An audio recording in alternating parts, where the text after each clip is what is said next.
Katulad ng ginawa ng Flying Titans in their last game laban sa Petrogas, nakauna din ang F2 ng isang set pero bumangon ng Chocomucho at nang sila na ay nabuhay ay hindi na pinalasap pa ng Ubi Girls ang Cargo Movers ng lamang.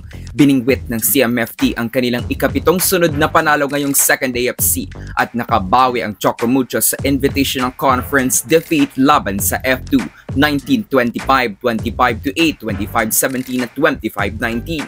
Di na inasar si Laksina. Coach Reg sinabihan ng F2 na wag petchay pumalo. Chang Abi na prostrate nga ba sa kanyang mga kakampi? Chocomucho nilaglag ang F2 sa Final Four. Good day ka-trending, this is Ron Michael, the voice artist of this channel. Ngunit bago natin yan pag-usapan, huwag mong kalimutan mag-subscribe and click the notification bell para updated ka sa latest Pilipinas volleyball trends. Strong start para sa F2 in the first set. Nagsimula ito sa kanilang strong services na maagang challenge sa passing ng Chocomucho. Guardiada din ang mga palo ng Flying Titans at nakontrol ng Yellow Shirts ang mga hampas ni Cici Rondina.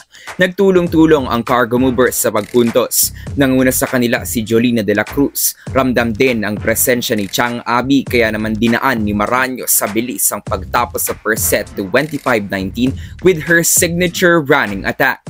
Pagdating ng set 2, maagang rumesback ng magandang first ball ng Ubi Girls. Maagang nagtala ng komportableng damang ang Flying Titans. Nawala ang ingay ni De La Cruz kaya't pinalitan siya ni Myla Pablo. Ngunit maging si Myla ay hindi nakalusot sa blockers ng CMFT.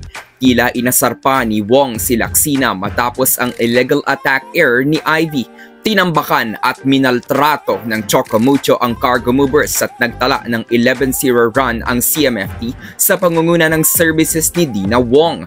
All in all, mayroong 14-1 run ang Flying Titans para kunin ng set 2 to 25-8.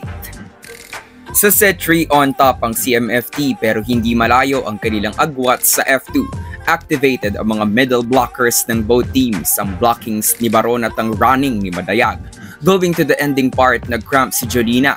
Nakagawa na din ng komportableng lamang ang Chocomucho na makatungtong sila sa 20th territory at dumiretso na ito sa set 3 victory ng CMFT 25-17. Nang dumating ang ikaapat na set, muling nakauna ang Chocomucho. Napasabi tiloy si Coach Regine sa kanyang maagang timeout na wag petchay pumalo. Sinabihan din ni Abi ang kanyang teammates na wag ma-prostrate sa loob dahil nakakahawa. On top ang CMFT pero patuloy na pumalag at lumaban ng F2.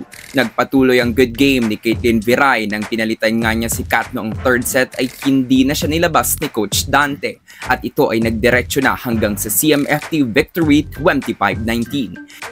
Itinanghal na player of the game si Isa Molde na patuloy ang consistent performance. Si Isa ay all-around tallying 13 points and 14 digs. Mai-extend ng Chocomucho ang kanilang panalo sa 7 straight wins para sa kartadang 7-1 at nalalapit na sa Final Four. Habang ito na ang ikatlong losing streak ng Cargo Movers at magiging 4-5 ang kanilang elims record. Which means na hindi pa man officially out dahil may mga remaining games pa.